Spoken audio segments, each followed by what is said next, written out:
Alors voilà la leçon sur les probabilités que nous avons fait ce matin avec les élèves de 5e 4. C'est le début de la leçon. Cet après-midi, je publierai la suite et du coup la feuille en entier sur Pronote. Cette feuille-là donc, probabilité, d'abord je définis ce que c'est qu'une expérience aléatoire. Une expérience aléatoire, comme je l'ai dit dans les exercices au début de l'heure, c'est quelque chose qu'on réalise, qu'on peut renouveler et dont les résultats possibles sont connus, mais sans qu'on puisse prévoir avec certitude l'issue. Alors là, j'ai mis 3 exemples d'expériences aléatoires. En classe, on avait fait avec la 5e 4 une activité avec le jeu AV.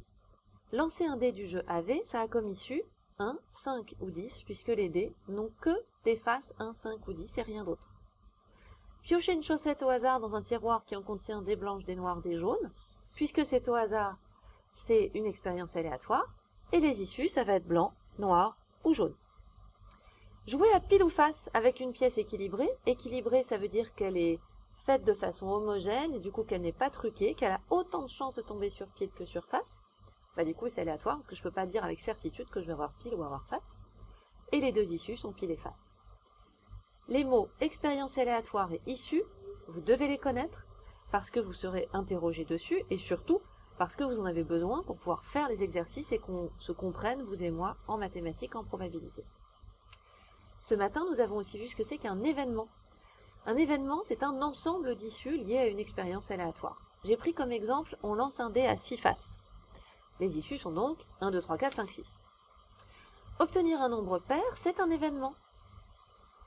En disant obtenir un nombre pair, en fait, je veux dire obtenir 2, 4 ou 6. Simplement, je l'ai formulé par une phrase. Obtenir 4 ou plus est un autre événement. J'ai mis une d'ailleurs, mais non, c'est un événement, c'est masculin.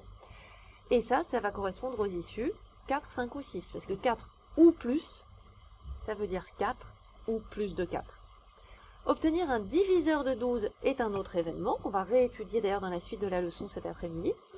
Et là, cette fois, il y a beaucoup plus d'issues possibles. Alors, sauf qu'on a mis 12 ce matin et on s'est trompé parce qu'il n'y a pas de 12 sur le dé. Donc, il va falloir que je dise aux élèves de barrer 12. C'est une erreur de ma part. Donc, en fait, un diviseur de 12, c'est quoi? C'est un nombre où quand j'effectue la division de 12 par ce nombre, le reste vaut 0. Vous, souvent, vous dites, ça tombe juste. 12 divisé par 1, ça donne 12. 12 divisé par 2, ça donne 6. 12 divisé par 3, ça donne pile poil 4. 12 divisé par 4, ça donne 3. 5 n'est pas un diviseur de 12 parce que 12 divisé par 5, ça donne 5, mais il y a un reste de 2. Ça ne tombe pas juste. Et 12 divisé par 6, ça marche aussi. Donc sur un des 6, l'événement obtenir un diviseur de 12 correspond aux issues 1, 2, 3, 4, 6. La suite cet après-midi.